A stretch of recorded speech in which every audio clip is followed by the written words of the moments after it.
Hi everyone, welcome you all. In today's lecture, we will discuss the second type of homogeneous linear differential equation, which is called the Legendre's linear differential equation. So in last lecture, we learned about homogeneous linear differential equation, and in our syllabus, there are the two types of homogeneous linear differential equation. One equation is said to be a Cauchy's linear differential equation, and second is called the Legendre's linear differential equation. So in previous lecture, we already studied what is meant by Cauchy's linear differential equation, what is the method for evaluation of Cauchy linear differential equation, and how to find the complete solution of linear differential equation which is in Cauchy's form. So in today's lecture, we will discuss the second type of that homogeneous linear differential equation, which is called the Legendre's linear differential equation. So first, what is the form of Legendre's linear differential equation?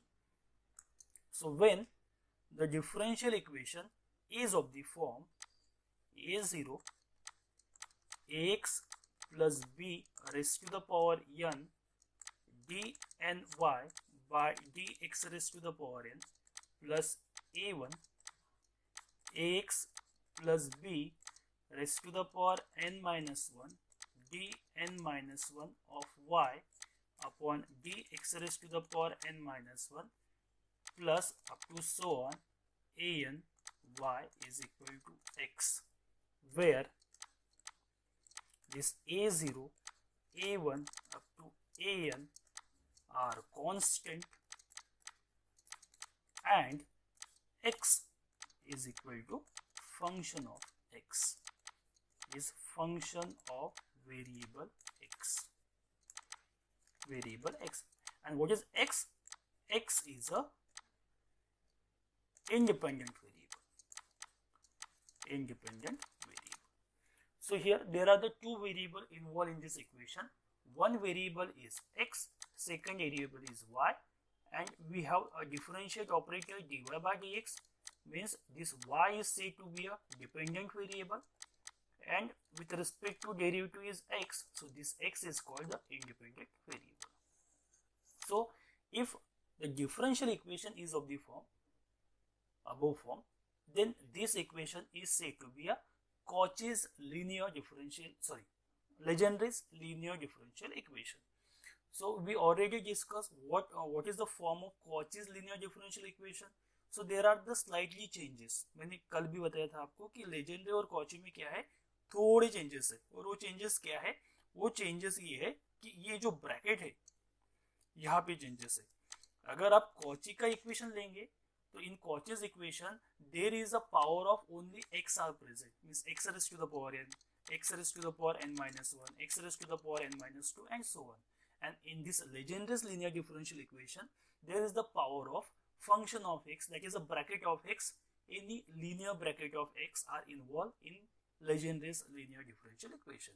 So if you observe that there is only a term of x, then we use the method for evaluation of Cauchy's linear differential equation, and if there is a linear bracket in x are present, then this is a form of Legendre's linear differential equation. Again, it is a homogeneous. Why it is homogeneous? क्योंकि अगर आप यहाँ पे power देखेंगे तो nth derivative है, bracket का power भी n है, n माइनस 1 डेरिवेटिव है, ब्रैकेट का पावर भी n माइनस 1 है, यहाँ पे डेरिवेटिव ही एब्सेंट है तो वहां पे ब्रैकेट ही एब्सेंट है. मतलब अगर दोनों सेम है तो उस इक्वेशन को क्या बोलते हैं हम? Homogeneous. So it is one of the homogeneous linear differential equation. ये जो नंबर है ये है इसके कोएफिशिएंट, और ये अगर कोएफिशिएंट देखेंगे आप तो यहाँ पर x प्रेजेंट है, x मतलब वेरिएबल प्रेजेंट है, तो इसको हम ऐसा भी बोल सकते हैं linear differential equation with variable coefficient. मतलब it is a homogeneous linear differential equation. मतलब हम ब्रीफ में अगर देखेंगे तो ये क्या है? it is homogeneous linear differential equation. दूसरा पॉइंट क्या है? इसके जो कोएफिशिएंट है वो वेरिएबल है, तो linear differential equation with variable coefficient. ठीक है, तो ये दोनों इक्वेशन का टाइप क्या रहेगा, एक तो ये कॉचीज इक्वेशन रहेंगे, एक तो ये लेजेंड्रेस इक्वेशन रहेंगे। और कॉचीज और लेजेंडर में क्या डिफरेंस है, अगर सिर्फ आपको x के पावर मिलते हैं, the power of x only, तो इट इज अ कॉची। और अगर x में कोई लीनियर ब्रैकेट है, उसके पावर अगर हम आपको मिलते हैं, तो इट इज कॉल्ड द लेजेंड्रेस। तो अभी प्रॉब्लम है कि इसको सॉल्व कैसे करना है, what is the method for the evaluation of Legendre's linear differential equation. So we discuss here method in detail. So method, okay, तो एक्चुअली यहाँ पे मेथड में क्या करना है आपको, जो मेथड है 90% तो सेम ही है जो हमने कॉचेज में यूज किया है, सिर्फ स्लाइटली थोड़ा चेंजेस है सब्स्टिट्यूशन का। जैसे कि अगर आपने कॉचेज में देखा होगा, तो कॉचेज में जो इन कॉचेज इक्वेशन, कॉचेज में क्या था, हमारे पास x raised to the power n, x raised to the power n minus 1 इस टर्म थे।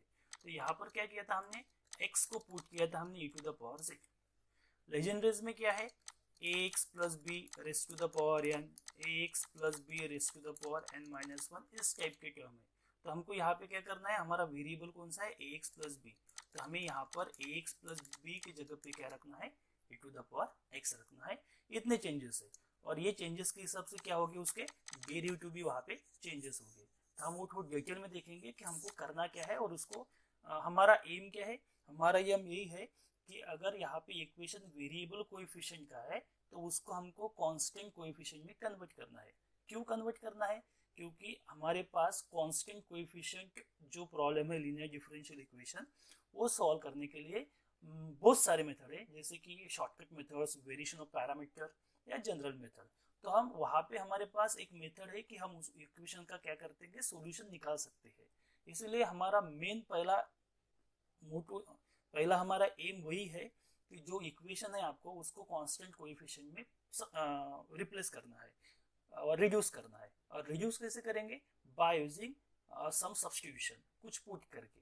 और पुट क्या करना है, हम पहले क्या करेंगे, इसमें हम एक वैल्यू पुट करेंगे, जैसे कि वहां पे x का पावर था, तो आपने x is equal to put किया, यहाँ पे कुछ ब्रैकेट है उसका पावर है, तो हम यहाँ पे पुट करेंगे, put ax plus b is equal to e to the power c।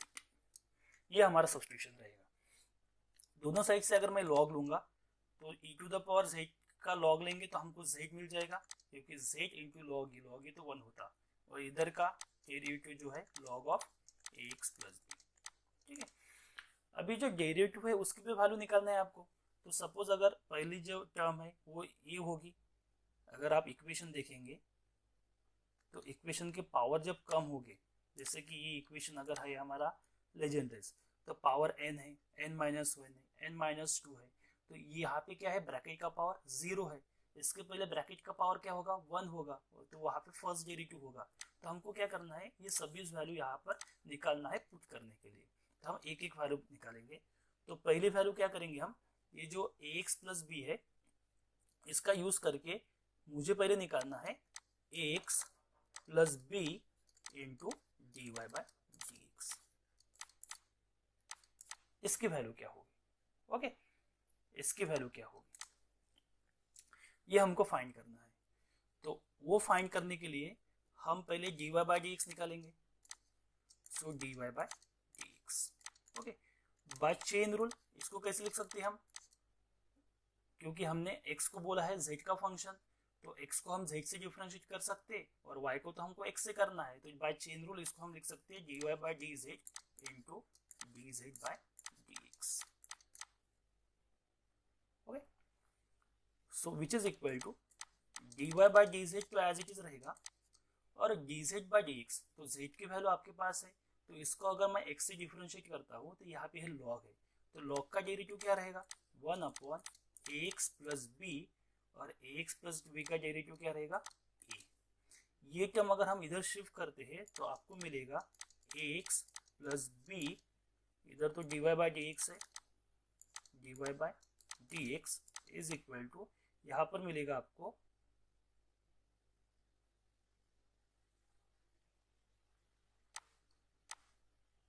a into d y by d z। Okay, और यहाँ पे इसको हम लिखेंगे a d y, where we use d for d by d z, क्योंकि equation को हमको symbolic form में भी कन्वर्ट करना है। तो सिंबॉलिक फॉर्म में कन्वर्ट करने के लिए जो ऑपरेटर रहेगा उसकी जगह पे आप क्या करेंगे, एक सिंबल यूज करेंगे। जैसे कि हमने अभी तक डी सिंबल यूज किया, लेकिन वहां पे डी जो था वो derivative with respect two variable x था, जो इस प्रॉब्लम में जिस हिसाब से था उस हिसाब से हमने लिया है। यहाँ पर डेरिवेटिव विद रिस्पेक्ट टू क्या है, जेड है, तो डी की वैल्यू क्या होगी, डी बाई डी जेड। तो हमें पहली वैल्यू मिल गई a x plus b d y by d x is equal to a into d y. इसी का यूज करके हम सेकंड वैल्यू भी निकाल सकते हैं। तो कंटिन्यू इन दिस वे, और कैसे करना है, जैसे हमने पिछले प्रॉब्लम में किया था। पिछले प्रॉब्लम मैंने डिटेल्स में किया था कि इसको डेरिवेटिव कैसे निकालना है। तो सिमिलरली अगर सेकंड टर्म आएगी यहाँ पर, तो वो आएगी ए एक्स प्लस बी का स्क्वायर, और यहाँ पे आएगा d two y by d x square. तो इसका आंसर क्या रहेगा, ये डी जो पहला होगा ये यहाँ पे आएगा d d minus one y, और ऑलरेडी ए है और इसके derivative a x plus b का डेरिवेटिव लेंगे तो और एक ए आएगा, तो यहाँ पर आएगा a square. Okay, similarly a x plus b cube into d three y by d x cube अगर निकालेंगे आप, तो यहाँ पर थर्ड के लिए क्यूब आएगा, यहाँ पर आएगा ये d d minus one into d minus two into y. तो अगर आपने पिछला और ये टॉपिक अगर कंपेयर किया है तो दोनों इसमें आपको एक कॉमन बात दिखेगी कि यहाँ पे जो डी, जैसे कि पहला प्रॉब्लम में हमने डी वाई लिखा था, दूसरी इक्वेशन में D d minus one, third में ये तो सेम ही है वही, लेकिन ये जो टर्म है ए स्क्वायर ए क्यूब, ये टर्म सिर्फ वहाँ पे जो कॉची में प्रेजेंट नहीं थे वो लेजेंडरी में आ गई। क्यों आ गई, क्योंकि वहाँ पे टर्म एक्स ही था, और x का डेरिवेटिव लेंगे आप तो हर बार आपको वन ही मिलेगा।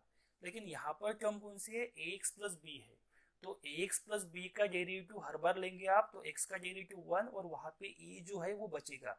तो पहला डेरिवेटिव तो a रहेगा, सेकंड डेरिवेटिव में a और अगेन a आएगा तो वो a स्क्वायर हो जाएगा, थर्ड डेरिवेटिव में अगेन एक a इंक्रीज हो जाएगा तो वो a क्यूब आएगा। तो इसी तरफ से हम बाकी की आप सभी वैल्यूज निकाल सकते हैं एंड सो ऑन। सिर्फ यहाँ पे आपको ध्यान देना है कि जो d है, d का मतलब क्या है, d बाय डी से।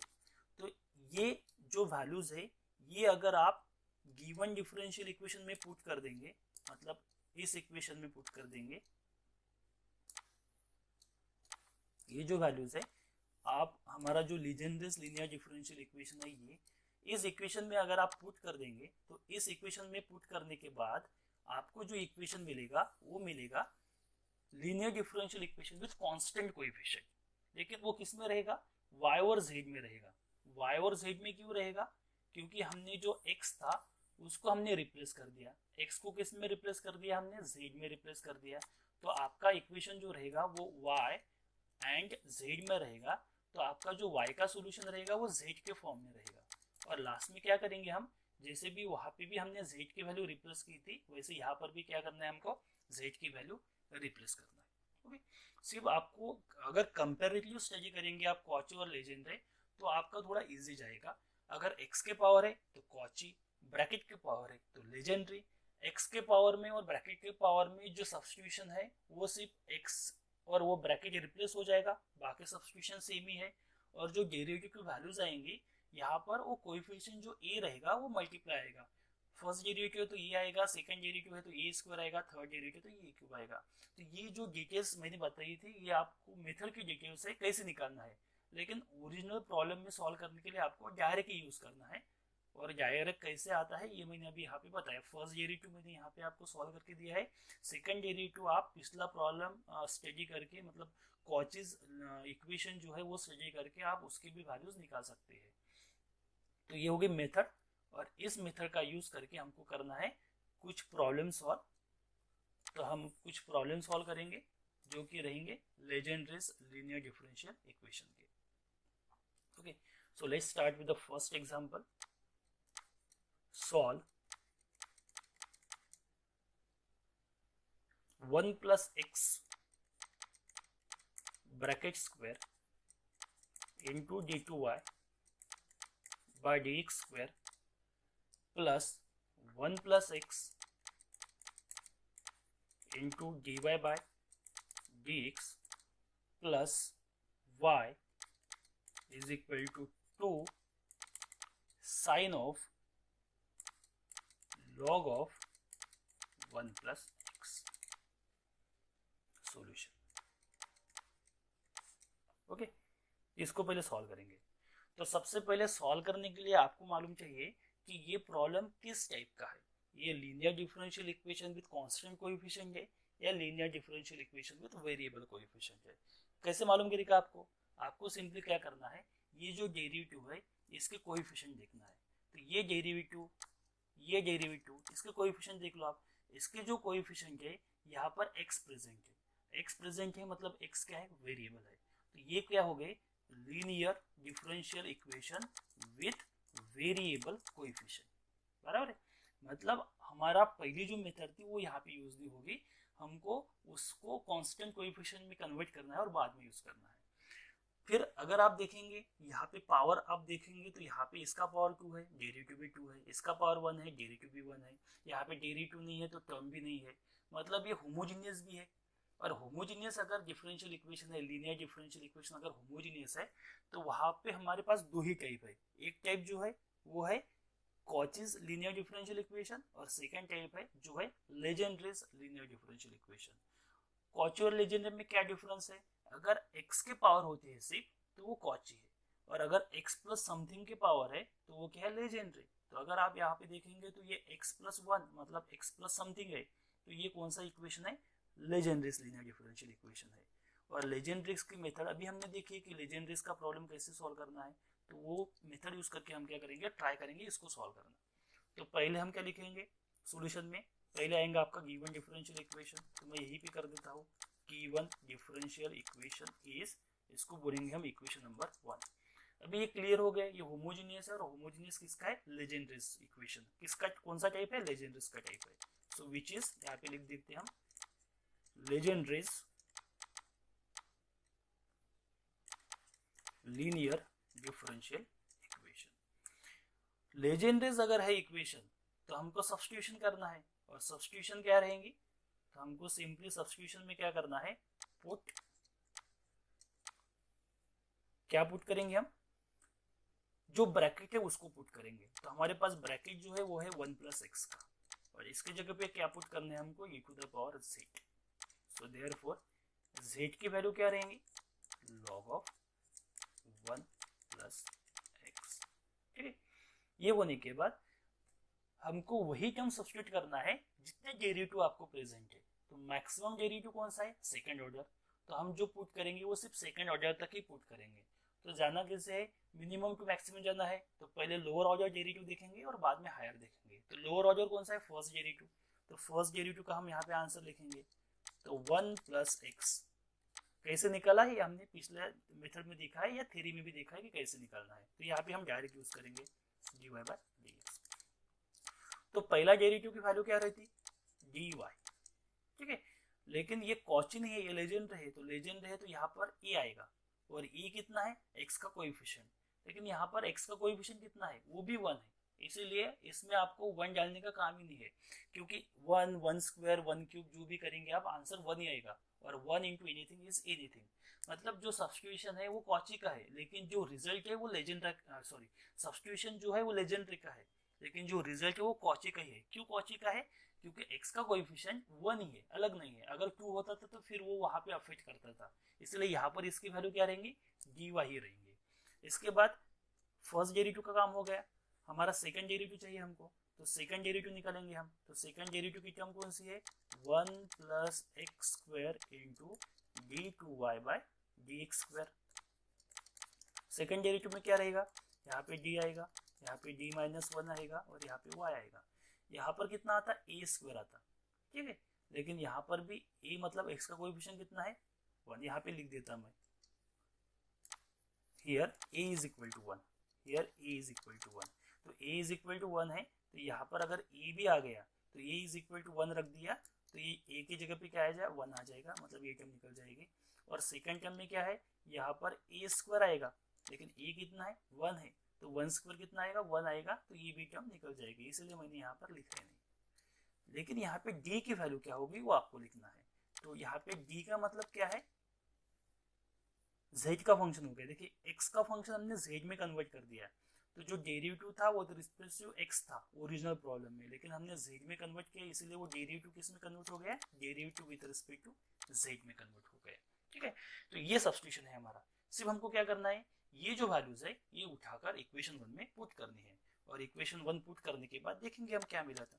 सो इक्वेशन 1 इम्प्लाइज, ठीक है, तो इक्वेशन 1 कौन सा है हमारा, पहली टर्म हमारे पास 1 plus x square into d two y by d x square, तो 1 plus x square into d two y by d x square की वैल्यू हमारे पास है, कौन सी है वो वैल्यू यहाँ पे लिख देंगे, d minus 1 into y, okay, plus second term कौन सी है हमारी, x 1 plus x into d y by d x, वो कितना है d y, plus last term कौन सी है y, equal to right hand side में जो टर्म है वो है 2 sine of log 1 plus x, तो 2 साइन यहाँ पर लिख दिया मैंने।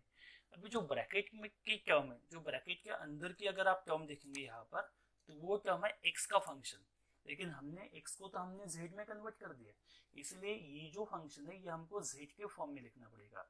और यहाँ पे अगर आप ऑब्जर्व करेंगे तो log 1 प्लस एक्स की वैल्यू कितनी है z, तो सिंपली हमको क्या करना है, इस वैल्यू को z से रिप्लेस करना है, तो उसको अगर z से रिप्लेस करेंगे तो हमको क्या मिलेगा, 2 साइन z, तो उसकी जगह पे क्या आएगा फिर 2 साइन z आएगा, तो यहाँ पे मिलेगा आपको साइन z।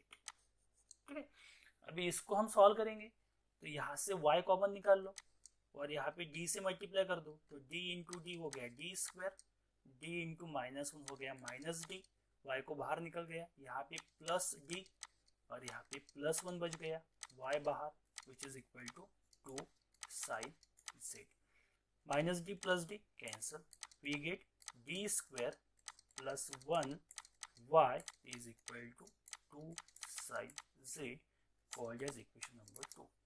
ये जो इक्वेशन ऑब्जर्व करेंगे आप, ये पहले तो d के फॉर्म में है, मतलब इसको हम सिंबॉलिक इक्वेशन बोल सकते हैं, और यहाँ पर अगर आप इसका कोएफिशिएंट देखेंगे, डी स्क्वायर का कोएफिशिएंट देखिए कितना है 1 है, मतलब कांस्टेंट है, ये भी कांस्टेंट है, तो ये हो गया कांस्टेंट कोएफिशिएंट, तो इसको क्या बोलेंगे, which is linear differential equation with constant coefficient. और कांस्टेंट कोएफिशिएंट का प्रॉब्लम कैसे सॉल्व करना है, इसमें तो अब तक आप मास्टर हुए होंगे, क्योंकि हमने जो मेथड देखी थी इस टॉपिक के पहले, वो सभी मेथड कांस्टेंट कोएफिशिएंट के प्रॉब्लम सॉल्व करने के लिए है। मतलब कौन सी मेथड, शॉर्टकट मेथड जो 5-6 मेथड थे, जनरल मेथड और वेरिएशन ऑफ पैरामीटर, ये सभी मेथड है कांस्टेंट कोएफिशिएंट के प्रॉब्लम सॉल्व करने के लिए। और उसमें हमने सॉल्यूशन देखा था कैसा रहता, CA प्लस PA। तो इसका सॉल्यूशन क्या रहेगा, जिसको बोलते हैं हम complete solution. So complete solution is given by complete solution, किसमें डिफरेंशियल इक्वेशन है y में, तो y का वैल्यू रहेगा वो, और वो प्रॉब्लम रहेगा answer complementary function plus particular integral. तो हमारा एम क्या है, अभी हमारा एम है CF निकालना और बाद में PI निकालना। तो पहले फाइंड करेंगे हम CF, so to find CF।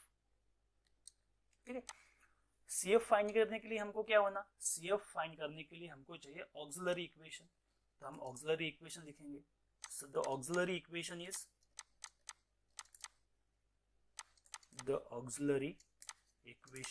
Auxiliary equation मतलब क्या करना है, लेफ्ट हैंड साइड लेना है और राइट हैंड साइड को 0 करना है। तो लेफ्ट हैंड साइड ले लो, इसमें से D square plus 1 y, right hand side को क्या करना है 0, y को उधर शिफ्ट कर दो, तो हमको मिलेगा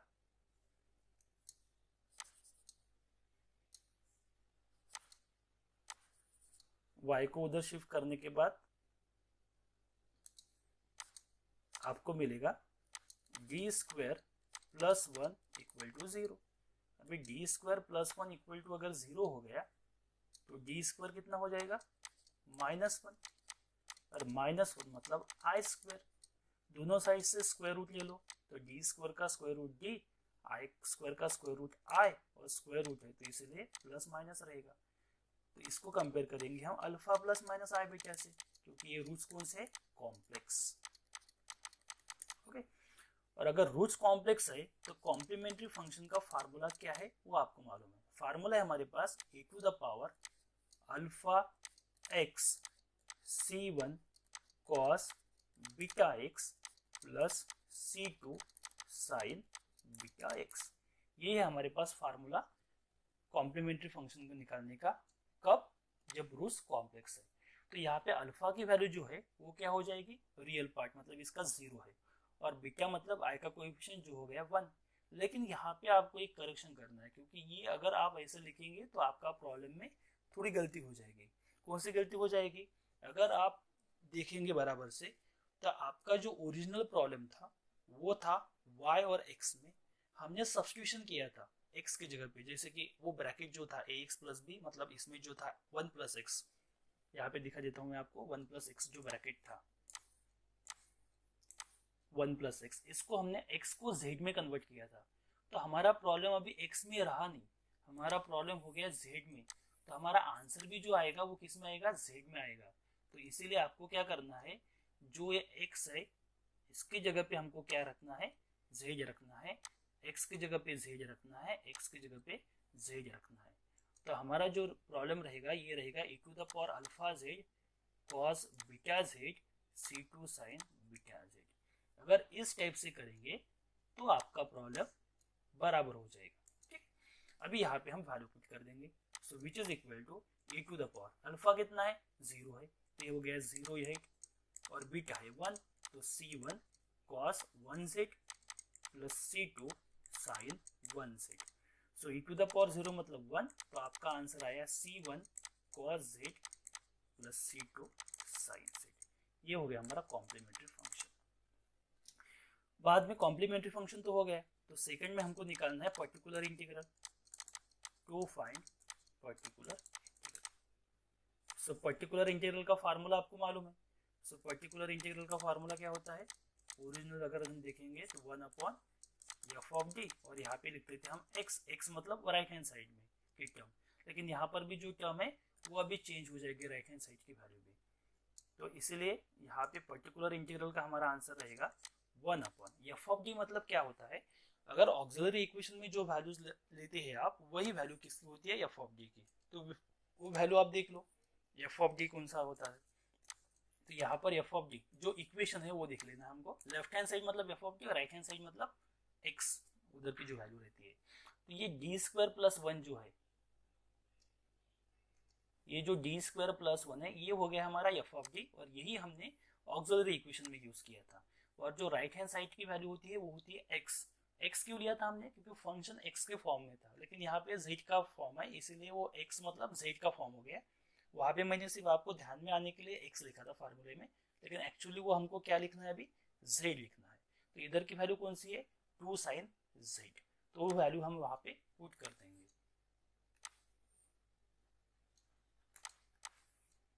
तो यहाँ पे जो x था उसको ओरिजिनली होना था z, क्योंकि वो फंक्शन कौन सा है हमारा, z के फॉर्म में है। तो यहाँ पे हम वैल्यू पुट कर देंगे अभी। तो एफ ऑफ डी की वैल्यू होगी हमारी डी स्क्वायर प्लस 1, और z की वैल्यू है 2 sin z। ओके, अभी यहाँ पे क्या करना है हमको, ये प्रॉब्लम हमको सॉल्व करना है। तो हमने जो डिफरेंट मेथड देखे थे पहले टॉपिक में, मतलब linear differential equation with constant coefficient, उसमें हमारा एक मेथड थी टाइप 2। टाइप 2 मेथड किस टाइप की थी, यहाँ पे एक फंक्शन होता था 1 अपॉन एफ ऑफ डी, और यहाँ पर x की वैल्यू होती थी sin ax और cos ax, जैसे यहाँ पर है। तो इस प्रॉब्लम में क्या करते थे हम, जहाँ पर ये दिखते थे a मतलब x का कोएफिशिएंट, तो यहाँ पर x का कोएफिशिएंट मतलब z का कोएफिशिएंट, तो उसका स्क्वायर करते थे हम, उसको निगेटिव देते थे और वो रिप्लेस करते थे डी स्क्वायर से। मतलब डी स्क्वायर की वैल्यू किससे रिप्लेस करते थे हम, माइनस ए स्क्वायर से। यहाँ पर देखेंगे तो यहाँ पर फंक्शन x का नहीं, फंक्शन z का है, तो इसलिए z का कोएफिशिएंट देखेंगे हम। तो z का कोएफिशिएंट क्या है, कुछ भी नहीं, कुछ भी नहीं मतलब 1 है। तो 1 को उठा लेता हूँ मैं, उसका स्क्वायर करता हूँ तो वो 1 ही आएगा, उसको निगेटिव दे देता हूँ तो -1 आएगा, और ये आएगा डी स्क्वायर। मतलब इस प्रॉब्लम में क्या करना है आपको, डी स्क्वायर को -1 से रिप्लेस करना है। लेकिन एक कंडीशन और ध्यान में रखना है, ये वैल्यू अगर पुट करने के बाद डिनोमिनेटर अगर 0 होता है तो वो मेथड क्या हो जाएगी, फेल हो जाएगी। और यहाँ पर वैसे ही होगा, -1 + 1 इज 0। तो अगर मेथड फेल होती है तो उसके लिए हमने क्या किया था, तो मेथड अगर फेल होती है तो हमने इसका डेरिवेटिव लिया था। तो हमको क्या करना है, d² + 1 का डेरिवेटिव लेना है, जो आएगा ट्वाइस d। डेरिवेटिव लेने के बाद हम यहाँ पर x देते थे, अगर आपको याद होगा, अगर नहीं होगा तो पिछला जो लेक्चर है वो देख लो एक बार। यहाँ पर x लेते थे। x क्यों लेते थे, क्योंकि ये x का फंक्शन था, लेकिन ये अभी किसका फंक्शन है, z का फंक्शन है। तो यहाँ पे हमको क्या लेना पड़ेगा, यहाँ पे हमको z लेना पड़ेगा। तो यहाँ पे जो टर्म आएगी वो आएगी z, और ये जो टर्म है, ये जो 2 है एज इट इज, इसको आप बाहर भी ले सकते पहले, और ये साइन z।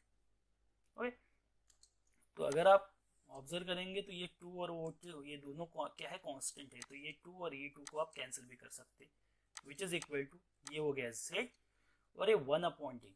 तो यहाँ पे जो d का मीनिंग है, d का मीनिंग क्या है, it is a derivative with respect to z। और डेरिवेटिव और इंटीग्रेशन क्या है, it is opposite of each other.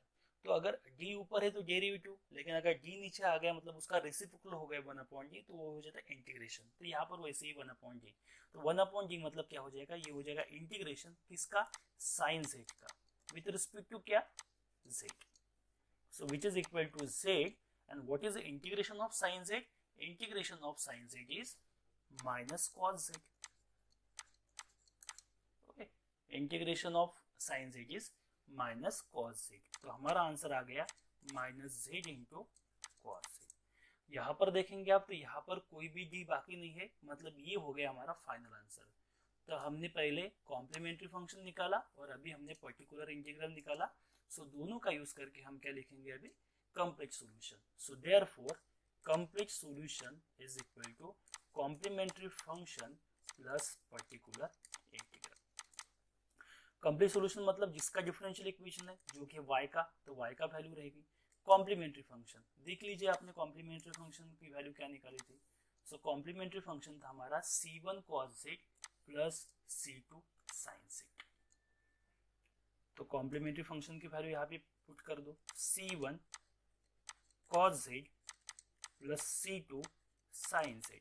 और पर्टिकुलर इंटीग्रल की वैल्यू क्या है, माइनस z cos z, तो plus minus is minus, minus z cos z। ये तो एक्चुअली आपका प्रॉब्लम सॉल्व हो गया है, लेकिन तभी भी ये 100% करेक्ट प्रॉब्लम नहीं है आपका, क्योंकि प्रॉब्लम तभी आपका 100% करेक्ट रहेगा जब जो गिवन प्रॉब्लम में वेरिएबल है वही वेरिएबल आपके आंसर में आने चाहिए।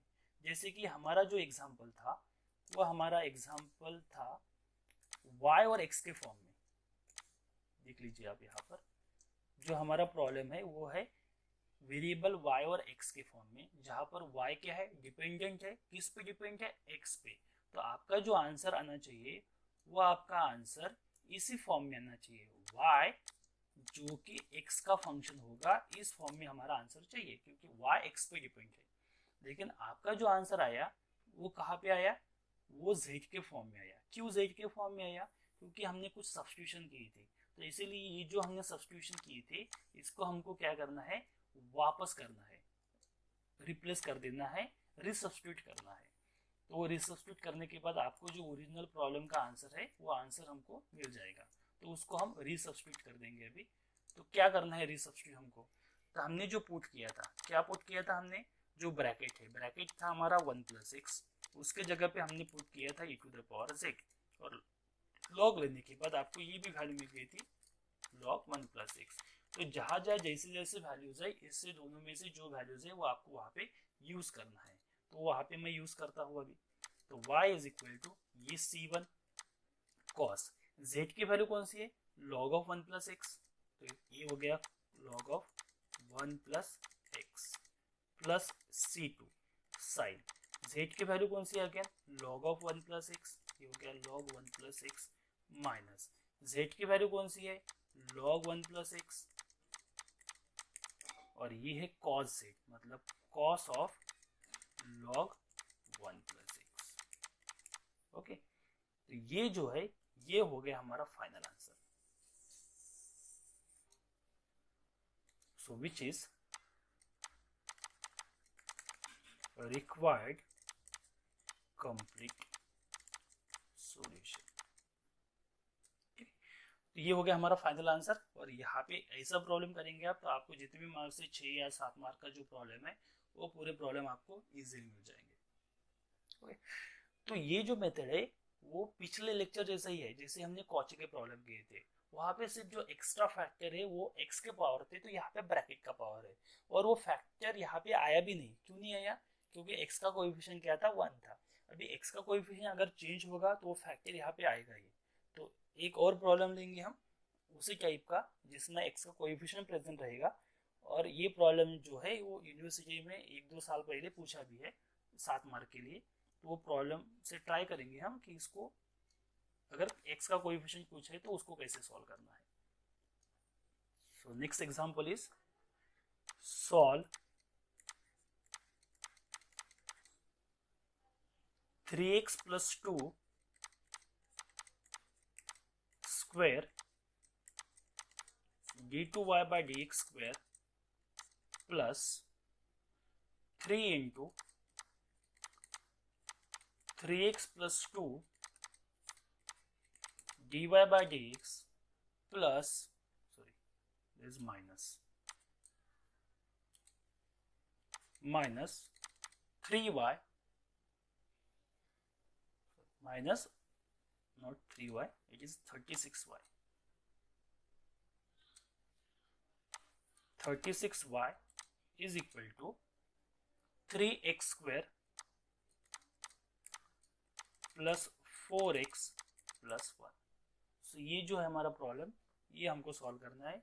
शायद 2018 अमरावती यूनिवर्सिटी में पूछा भी है सिविल इंजीनियरिंग के लिए। 2018 या अक्टूबर या मार्च, मुझे याद नहीं बराबर, लेकिन 2018 में ये पूछा है। इसको सॉल्व करेंगे। तो पहली बात तो क्या करेंगे हम, जो गिवन इक्वेशन वो आपको लिखना है। तो यहाँ पे भी मैं चेंज करता हूँ, आपको सॉल्यूशन में लिखना है same step. Given differential equation is, और इसको बोलूंगा मैं इक्वेशन नंबर 1। ये है हमारी सॉल्यूशन की फर्स्ट स्टेप। उसके बाद आपको इक्वेशन का फॉर्म देखना है कि इक्वेशन किस फॉर्म का है। जैसे कि यहाँ पे अगर आप देखेंगे तो ये जो इक्वेशन है इसमें हमको पावर, ब्रैकेट का पावर और वेरिएबल डेरिवेटिव का पावर सेम दिख रहा है, 2 2 1 1 नहीं है। ओके, मतलब ये होमोजेनियस है। तो होमोजेनियस है तो हमारे पास दो ही टाइप है, कॉची या लेजेंड्री। एक्स का पावर है तो कॉची, ब्रैकेट का पावर है तो लेजेंड्री। तो यहाँ पर एक्स का पावर नहीं है, यहाँ पर ब्रैकेट का पावर है। ब्रैकेट का पावर है मतलब 100% ये प्रॉब्लम किसका है? लेजेंड्रीज का। तो हम क्या लिखेंगे? Which is Legendre's linear differential equation. अभी लेजेंड्रीज है मतलब ये जो है ये वेरिएबल कोएफिशिएंट का प्रॉब्लम है। और हमारा पहला एम क्या है? इसको कांस्टेंट कोएफिशिएंट बनाना। और कांस्टेंट कोएफिशिएंट कैसे बनाएंगे हम? कुछ वैल्यू पुट करके। तो हमको कुछ पुट करना है। क्या पुट करेंगे? जो आपके पास है वही करना है, अलग तो कुछ नहीं करेंगे। तो हमारे पास कौन सा ब्रैकेट है? 3x plus 2। तो मैं जो ब्रैकेट है उसको पुट करता हूँ। और हर प्रॉब्लम में एक ही मेथड है, पुट किससे करना है? e to the power z से करना है। तो ये हम पुट कर देंगे। इसको दोनों साइड से लॉ लगेंगे तो हमारा वैल्यू z का वैल्यू मिल जाएगा हमको log of 3x plus 2। Okay, अभी यहाँ पे हाईएस्ट डेरिवेटिव कौन सा है? सेकंड। तो हमको सेकंड डेरिवेटिव तक ही उसका आंसर निकालना है। तो वो आंसर हम देखेंगे कि इसके वैल्यूज क्या निकलते हैं। एंड फर्स्ट डेरिवेटिव निकालेंगे पहले। तो फर्स्ट डेरिवेटिव की टर्म कौन सी है? ब्रैकेट इनटू फर्स्ट डेरिवेटिव, तो 3x plus 2 into dy by dx। तो इसके वैल्यू आपको मालूम है कितनी होती? dy। यहाँ पर आता है a और यहाँ पर a कितना है? a मतलब x का कोएफिशिएंट जो कि है 3। तो यहाँ पर मिलेगा आपको 3। तो इसका आंसर आएगा 3dy। यहाँ पे साइड में लिख देता हूं मैं, हियर a इक्वल टू 3। और d मतलब क्या होगा? ये derivative with respect to z। बाद में सेकंड टर्म निकालेंगे हम, 3x plus 2 square into d2y by dx square. इसके वैल्यू क्या रहेंगे? ये d into d minus 1y, ये तो रहेगा ही, जो कॉची में था वही लेजेंड्री में है। लेकिन यहाँ पे जो एक्स्ट्रा फैक्टर था a, यहाँ पे डबल डेरिवेटिव है तो 2 बार a आएगा, मतलब ये हो जाएगा a स्क्वायर। तो a स्क्वायर मतलब क्या हो जाएगा? यहाँ पे 3 स्क्वायर। तो 3 स्क्वायर कितना होगा? 9। तो 9 d माइनस 1 इंटू y। ये चेंजेस है। पिछले प्रॉब्लम में ये केस नहीं बनी थी। क्यों नहीं बनी थी? क्योंकि x का कोएफिशिएंट क्या था वहाँ पे 1 था, तो 1 का स्क्वायर लेंगे, क्यूब लेंगे, जो भी लेंगे आपका आंसर 1 ही आना है। इसलिए वो जो फैक्टर था 3, 9 ये उस प्रॉब्लम में नहीं मिला आपको, लेकिन यहाँ पे प्रेजेंट है इसलिए यहाँ पर ही मिल गया। कहाँ तक करना था हमको, जितना हमारा हाईएस्ट ऑर्डर है, तो हमारा जो ऑर्डर है वो यहाँ तक ही है 3x + 2 का स्क्वायर, बराबर है। तो इसके आगे हमको करना ही नहीं है, तो ये वैल्यूज उठा के हम यहाँ पे पुट कर देंगे। लेकिन आप एक बार और नोटिस करना है आपको, जो राइट हैंड साइड की जो टर्म है, ये जो टर्म है वो लॉग के फॉर्म में नहीं है। अगर लॉग के फॉर्म में होती थी पिछले प्रॉब्लम जैसे ही, हम इसको डायरेक्ट रिप्लेस कर देते। ये x का फॉर्म है, तो आपको क्या करना है, यहाँ से x की वैल्यू भी आपको चाहिए उसको पुट करने के लिए, तो आप x की वैल्यू अलग से निकालेंगे और उसको देखेंगे कैसे सॉल्व करना है। ओके, तो ये वैल्यू उठाकर हम क्या करेंगे, अभी इक्वेशन 2 में पुट कर देंगे। So equation 2 implies so equation 2 में है 3x + 2 का स्क्वायर इंटू ये वैल्यू, ये आ गई हमारे पास 9d into d - 1y plus already problem में 3 है और इसकी वैल्यू है 3dy। वो 3 को मिस मत करो नहीं तो प्रॉब्लम गलत हो जाएगा। यहाँ पे ऑलरेडी 3 है, तो ये ऑलरेडी 3 जो है वो 3 आ गया, और 3x + 2 इंटू dy/dx की वैल्यू 3dy आ गई, -36y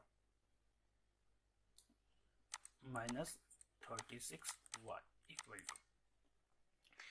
अभी इशू हमारा है इधर की टर्म, और इधर की अगर टर्म देखेंगे आप, तो ये टर्म है आपके पास, ये जो टर्म है यहाँ पे मैं करता हूँ, ये जो टर्म है ये है 3x² + 4x + 1। लेकिन ये जो टर्म है ये मुझे चाहिए z के फॉर्म में। अभी इसको z के फॉर्म में कैसे निकालेंगे, तो z के फॉर्म में निकालने के लिए मुझे x की वैल्यू लगेंगे। तो यहाँ पे देखिए मेरे पास एक वैल्यू है 3x + 2, ये वैल्यू, इसमें से मुझे x निकालना है। तो इसमें से x कैसे निकालूंगा, तो यहाँ पे मैं साइड में कर देता हूँ x की वैल्यू, आप जहाँ पे आपको लगेगा वहाँ पे लिख देना। यहाँ पे मैं x की वैल्यू निकालने के लिए मैं 3x निकालता हूँ, तो 3x मेरा हो जाएगा, ये +2 उधर चला जाएगा तो ये हो गया -2, सो e⁻z -2। और मुझे x चाहिए, तो x कितना हो जाएगा, 1/3 e⁻z -2। मतलब जो x की वैल्यू है वो मैं ये यूज करूंगा कहाँ पर, इस फंक्शन में, क्योंकि मुझे ये z में कन्वर्ट करना है। तो ये पूरे वैल्यूज मैं यहाँ पे यूज करूंगा अभी। तो यहाँ पे जो राइट हैंड साइड में टर्म है ये है 3 एज इट इज, x का स्क्वायर करना है मुझे। मेरे पास x की वैल्यू कौन सी है, 1/3 e⁻z -2, और इसका हो जाएगा ये स्क्वायर। एक बार चेक कर लो, क्योंकि ये वैल्यू अगर x की गलत कर दी आपने तो पूरा प्रॉब्लम गलत हो जाएगा। देखिए क्या करना है, मुझे 3x निकालना है, ये +2 उधर चला गया तो ये हो गया -2, और ये x निकालना है तो ये 1/3 आ गया।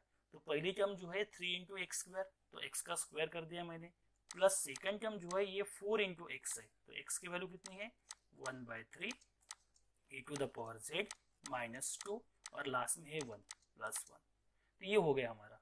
अभी इसको क्या करना है, सिंपली हमको सॉल्व करना है, तो हम इसको सॉल्व कर देंगे।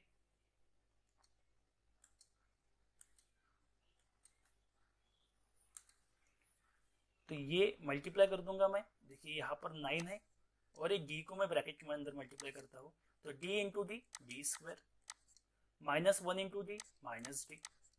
ओके, यहाँ पर हो गया y प्लस 3 × 3 हो गया 9, तो ये 9dy -36y। इधर क्या होगा, इधर 3 एज इट इज है और इसका स्क्वायर करना है, तो इसका स्क्वायर हो जाएगा 1/3 का स्क्वायर 9 और e⁻z -1 का स्क्वायर, ऐसा कैसा आ जाएगा, इसको वैसे के वैसे रखेंगे हम। आगे सॉल्व करेंगे, सेकंड टर्म कौन सी है, +4, और यहाँ पे 3 है, मतलब ये हो गया 4/3, और ये हो गया e⁻z -2, और लास्ट में तो है 1।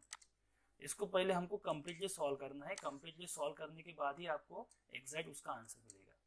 अभी देखिए हर टर्म में y कॉमन है, तो y को हम बाहर ले लेंगे। तो पहली टर्म हमारी 9d², 9 से मल्टीप्लाई कर दिया मैंने, -9d, ये है +9d, और ये हो गया -36, यहाँ से y। इसको कैसे लिखेंगे हम, 3/9 मतलब 1/3, ठीक है। a - b² का फार्मूला है, आपको वो लगा लो। a - b² का फार्मूला क्या है, a², तो e⁻z का स्क्वायर क्या हो जाएगा, e⁻2z, -2ab, twice a b plus b square, ये मिल गया, प्लस ये आ गया 4/3 e to the power z -2 plus 1। यहाँ पे देखिए क्या कर सकते हैं हम, -90 प्लस 90 कैंसिल हो गया, तो यहाँ पे बचेगा 9d² -36 into y is equal to, यहाँ पे क्या करेंगे, यहाँ पे मैं क्या करता हूँ, यहाँ से मैं एलसीएम जो यहाँ पे 3 है तो हम एलसीएम लेते हैं 3, तो ये मिल जाएगा मुझे 1/3, ठीक है, या 1/3 कॉमन ले लेंगे। 1/3 अगर कॉमन ले लिया तो पहले टर्म में से 1/3 निकल गया तो ये टर्म बचेगी e to the power 2z -2 e to the power z plus 1। यहाँ से 1/3 अगर बाहर निकल लिया तो यहाँ पे क्या बचेगा, 4 बचेगा, तो 4 से मल्टीप्लाई करेंगे तो ये हो गया 4 e to the power z plus minus 4 into 2 हो गया 8 प्लस, अबे यहाँ पे तो 1/3 नहीं था तो हमने क्या किया, 3 से डिवाइड किया, यहाँ पे हमने क्या चेंजेस किया, 3 से डिवाइड किया और 3 से मल्टीप्लाई किया, तो वो डिवाइड की टर्म जो थी वो हमने कॉमन ले ली और मल्टीप्लाई की टर्म यहाँ पे बाकी रहेंगी, तो इसीलिए वहां पर क्या रहेगा, 3 रहेगा, तो यहाँ पे 3 रहेगा, ठीक है। तो उसको आगे सॉल्व करेंगे हम, तो यहाँ से मैं 9 को कॉमन ले सकता हूँ, तो ये बचेगा d² -4 into y is equal to, ये हो गया 1/3। यहाँ पे थोड़ा कैलकुलेशन में गड़बड़ हो गई, यहाँ पे जो था, देखिए यहाँ पे एक टर्म मैंने गलत लिख दी, यहाँ पे e to the power z -2 है तो यहाँ पे -2 आ जाएगा, यहाँ पे -2 आने के बाद ये जो स्क्वायर का हम फार्मूला यूज करेंगे, यहाँ पे पहले टर्म का स्क्वायर तो ये आ गया, ट्वाइस ए बी मतलब 2 इंटू 2 हो जाएगा 4 प्लस 2 का स्क्वायर भी यहाँ पे क्या आ जाएगा 4, और ये 1/3 जब कॉमन निकालेंगे तो यहाँ पे 4 प्लस 4, ठीक है, अभी करेक्ट है, ठीक है, अभी कंटिन्यू करेंगे हम, तो यहाँ से -4 e to the power z और ये 4 e to the power z, ये हो गया कैंसिल, 4 प्लस 3 7 और -8 मतलब यहाँ पे -1 बच जाएगा, तो आपको जो टर्म मिलेगी वो मिलेगी e to the power 2z -1, ठीक है, अभी कोई इशू नहीं है, अभी करेक्ट है। तो ये जो 9 है ये मैं इधर शिफ्ट कर देता हूँ, तो मुझे मिलेगा d² -4 into y is equal to, 9 इधर आने के बाद 1/9, तो 1 हो गया 27 e to the power 2z -1, इसको बोलेंगे हम इक्वेशन नंबर, जो भी आपका 2 और 3 जो है, सपोज 2 होगा तो 2 बोलेंगे, ठीक है। अभी इसके बाद ये जो इक्वेशन है, ये इक्वेशन कौन सा है आपका, ये इक्वेशन है हमारा कांस्टेंट कोएफिशिएंट, देखिए d² का कोएफिशिएंट कितना है 1, 4 का कांस्टेंट है, तो ये जो इक्वेशन है which is linear differential equation with constant coefficient, और ये कांस्टेंट कोएफिशिएंट है तो इसका सॉल्यूशन क्या रहेगा, सो कंप्लीट सॉल्यूशन रहेगा इसका complementary function plus particular integral, ठीक है। तो हमारा एम क्या है, अभी हमको CF और PI निकालना है इस प्रॉब्लम का, तो CF और PI अगर हमको मिल गया इस प्रॉब्लम का तो हमारा प्रॉब्लम इजीली आपको जो आंसर है वो आंसर मिल जाएगा, ठीक है। तो इसका CF और PI देखेंगे हम, सो टू फाइंड CF,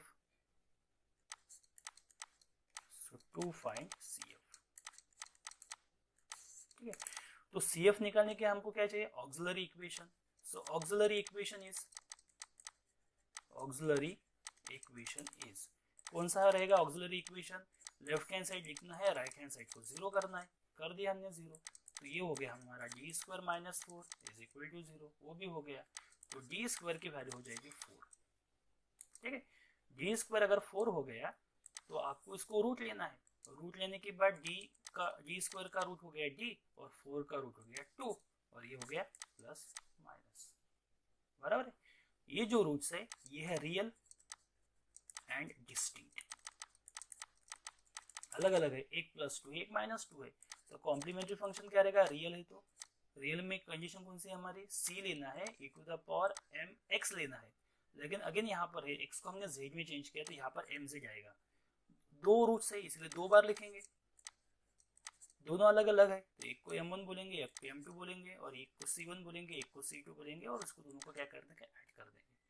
यहाँ पर वैल्यू चेंज कर दो अभी, c1 e to the power, एक वैल्यू 2 है तो ये आ गया 2z, और एक वैल्यू -2 है तो ये आ गया -2z। तो ये हो गया हमारा कॉम्प्लीमेंट्री फंक्शन। बहुत ईजी है। कॉम्प्लीमेंट्री फंक्शन होने के बाद हमको क्या करना है, अभी पर्टिकुलर इंटीग्रल निकालना है, to find the particular integral. So to find particular integral, so particular integral का फार्मूला भी आपको मालूम है। पर्टिकुलर इंटीग्रल का फार्मूला है हमारे पास 1/f(d) इंटू एक्स।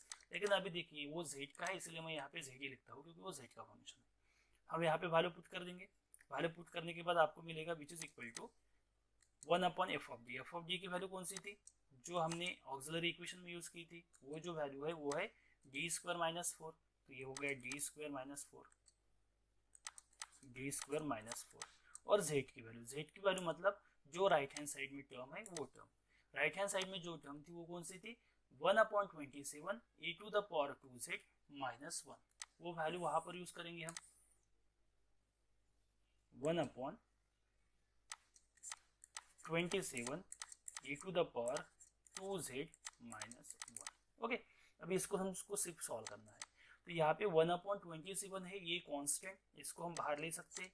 तो 1/27 का हमने बाहर ले लिया, टर्म बचेगी 1/b² - 4 into e to the power 2z - 1। यहाँ अगर आप देखेंगे तो ब्रैकेट के अंदर जो है वो दो टर्म है, और दो टर्म है तो हमको इसको क्या करना पड़ेगा, सेपरेट करना पड़ेगा। तो इसको हम सेपरेट कर देंगे। सेपरेट करने के लिए क्या होगा, ये जो ऑपरेटर है ये टर्म बाय टर्म ऑपरेट हो जाएगा। तो इसको ऑपरेट करना है, तो ऑपरेट करने के बाद 1/27 को मैं एज इट इज लिखता हूँ और इसको ऑपरेट करता हूँ। तो पहली टर्म मिलेगी हमको 1/b² - 4 into e to the power 2z minus 1/d² - 4 of 1। बराबर है। अबे एक्चुअली यहाँ पे इशू ये है कि पहला जो टर्म है इसके लिए आपके पास टाइप है, कौन सा टाइप है, यहाँ पे लिख देता हूँ मैं टाइप 1, जो हमने पहले यूज किया था। अगर 1/f(d) और यहाँ पर अगर e to the power ax की टर्म है तो आपको सिर्फ क्या करना है, d को हमको a से रिप्लेस करना है। लेकिन कंडीशन वही है जो पिछले प्रॉब्लम में थी, डिनोमिनेटर 0 नहीं होना चाहिए। ठीक है, तो पहला फर्स्ट टर्म अगर आप देखेंगे तो फर्स्ट टर्म में जो एम है, मतलब यहाँ पे x का कोएफिशिएंट रहता था, यहाँ पे z का कोएफिशिएंट है वो है 2, मतलब d की जगह पे हमको क्या करना है, 2 पुट करना है। लेकिन इशू है सेकंड टर्म में, क्योंकि सेकंड टर्म में हमारे पास कोई फंक्शन नहीं है, लेकिन उसको हम एडजस्ट तो कर सकते हैं। तो सेकंड टर्म को हमको क्या करना है, किसी ना किसी फंक्शन में हमको एडजस्ट करना है। तो इस फंक्शन को क्या करता हूँ मैं, 1/27 as it is 1/d² - 4 e to the power 2z minus 1/d² - 4। यहाँ पर 1 है, 1 को हम ऐसा लिख सकते e to the power 0z, क्योंकि e to the power 0z मतलब क्या हो जाएगा, e टू द पावर 0, और e टू द पावर 0 मतलब 1। तो इसको हम इस फॉर्म में लिख सकते हैं। अभी इससे क्या होगा, ये e to the power z है और ये भी e to the power az है, मतलब ये जो केस हमने डिस्कस की ये दोनों इस पे एप्लीकेबल है।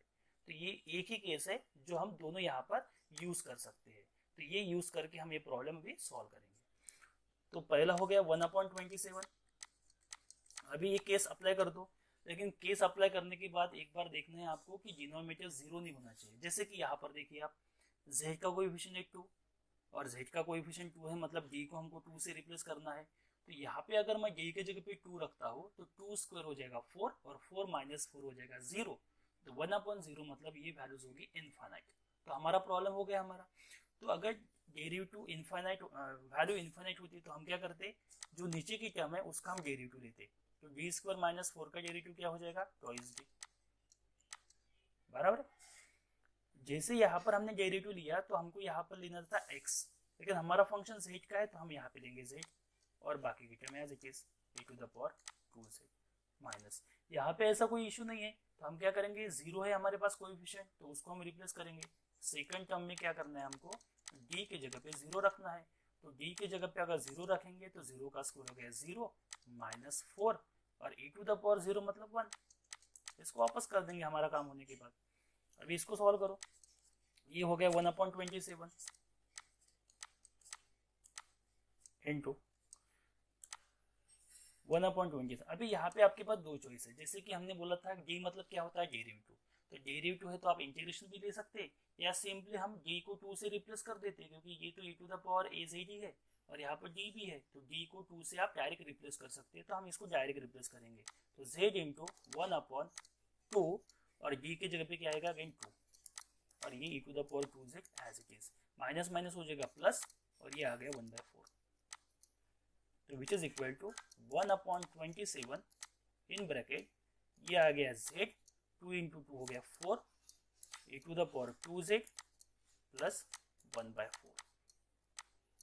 ठीक है, दोनों टर्म में अगर आप देखेंगे तो 1/4 जो है 1/4 कॉमन है दोनों इसमें, तो 1/4 का बाहर ले सकते हैं, तो 1/4 को बाहर ले लो, तो 1 ये आ गया 27 और यहाँ पे आ गया इंटू 4 और अंदर कौन सी टर्म बचेगी z e to the power 2z plus 1। 27 into 4 अगर करेंगे तो 27 इंटू 4 हो जाएगा 24 इंटू 54 108, ओके 108, तो ये आ जाएगा 108 into z e to the power 2z plus 1। यहाँ पर आप देखेंगे तो यहाँ पर कोई भी d बाकी नहीं है, तो ये हो गई हमारी वैल्यू पर्टिकुलर इंटीग्रल की। लास्ट में हमको क्या करना है, सिंपली कॉम्प्लीमेंट्री फंक्शन और पर्टिकुलर इंटीग्रल को हमको कंबाइन करना है, we get the required solution. So therefore complete solution कहाँ पे लिखा था हमने, कंप्लीट सॉल्यूशन इक्वेशन 3 में, so equation 3 implies complete solution is equal to CF plus PA। Complete solution मतलब y का आंसर, CF हमने जो निकाला था वो था, आप देख लीजिए CF का जो वैल्यू से ऊपर है C1 e to the power 2z plus C2 e to the power minus 2z, और जो पर्टिकुलर इंटीग्रल आ गया वो हमारा वो आ गया 108 z e to the power 2z plus 1। यहाँ पे भी वही इशू है कि हमारा प्रॉब्लम कंप्लीट नहीं है, क्योंकि जो आंसर है वो हमारा z के फॉर्म में है और आपको जो आंसर चाहिए वो चाहिए हमारा x के फॉर्म में, तो आपको देखना है कि z की वैल्यू कौन सी है, तो हम ऊपर देखेंगे हमारे प्रॉब्लम में कि z की वैल्यू कितनी है, तो हमारे पास जो z की वैल्यू है, बहुत लेंदी प्रॉब्लम हो गई है, ये जो z की वैल्यू है, z किसकी जगह पे रखा था हमने 3x प्लस 2 की जगह पे रखा था हमने e to the power z, तो वो वैल्यू क्या करेंगे हम यहाँ पे उसकी वैल्यू रीसब्स्टिट्यूट कर देंगे और वो वैल्यू रीसब्स्टिट्यूट करने के बाद आपको जो है वो आपको फाइनल आंसर यहाँ से मिल जाएगा, तो यहाँ पे वो वैल्यू हम पुट करेंगे, तो हमको जो वैल्यूज पुट करना है वो करना है 3x प्लस 2, इसके जगह पे रखा था हमने e to the power z, और अगर z आ गया तो उसकी जगह पे आएगा log of 3x plus 2। Okay, तो ये वैल्यू हमको यहाँ पे सब्स्टिट्यूट करना है, तो ये y इक्वल टू y आ गया। ओके, तो हमें जो वैल्यू मिलेगी, ये पहली वैल्यू है हमारे पास C1 e to the power 2z। अभी आपके पास e to the power z है, तो e to the power 2z को मैं ऐसे लिख सकता हूँ e to the power z का स्क्वायर, लिख सकते हैं हम e to the power z का स्क्वायर प्लस C2। इसको कैसे लिख सकते हैं हम, e to the power z raise to the power minus 2 और plus 1/108 in bracket z again e to the power 2z मतलब e to the power z का स्क्वायर प्लस 1, और e to the power z की जो value है आपके पास already present है, तो वो डायरेक्ट यहाँ पे हम पुट कर देंगे, तो C1 and what is the value for e to the power z 3x plus 2, तो ये आएगा 3x प्लस 2 का स्क्वायर, यहाँ पे क्या आएगा e to the power z है 3x प्लस 2 और इसका पावर कितना आ जाएगा, ये माइनस 2 आ जाएगा, प्लस 1/108 इन ब्रैकेट, यहाँ पे पहले तो z है और ये e to the power z का स्क्वायर, तो e to the power z का स्क्वायर मतलब ये हो गया 3x प्लस 2 का स्क्वायर और z भी है, तो z की वैल्यू कौन सी है log ऑफ 3x प्लस 2 और प्लस 1। अभी यहाँ पे देखेंगे आप तो आपका y का आंसर है वो सभी टर्म x में प्रेजेंट है, तो ये हो गया हमारा फाइनल आंसर। तो ये प्रॉब्लम था, लेंदी था, लेकिन अगर आपको प्रोसीजर बराबर मालूम है तो आप वो प्रॉब्लम इजीली सॉल्व कर सकते हैं। तो ये हो गया लेजेंड्रीज लीनियर डिफरेंशियल इक्वेशन को कैसे सॉल्व करना है उसकी मेथड। मतलब जो सिलेबस में हमारे पास है वो है होमोजीनियस लीनियर डिफरेंशियल इक्वेशन, और उसका हमारे पास दो टाइप है, वन है कॉची और एक है लेजेंड्री। तो लास्ट लेक्चर में हमने कॉची का प्रॉब्लम देखा था, उसकी मेथड और उसको कैसे सॉल्व करना है। इस लेक्चर में हमने लेजेंड्री देखा, जिसकी मेथड भी देखी हमने, एक प्रॉब्लम भी देखा थोड़ा सिंपल, और एक प्रॉब्लम ये देखा जो हमारा प्रीवियस यूनिवर्सिटी एग्जाम में भी पूछा है। तो इस टाइप से अगर आप प्रॉब्लम सॉल्व करेंगे तो आपको कोई प्रॉब्लम डिफिकल्ट नहीं जाएगा। लेंदी तो है लेकिन अगर आपके कंसेप्ट क्लियर है तो प्रॉब्लम आपका इजीली आप सॉल्व कर सकते हैं। लेकिन सबसे इम्पोर्टेंट बात यह है कि प्रैक्टिस, आप जितनी ज़्यादा प्रैक्टिस करेंगे, जितनी ज़्यादा ट्राई करेंगे अलग अलग प्रॉब्लम सॉल्व करने की, उतना आपके लिए अच्छा रहेगा। So thanks for watching.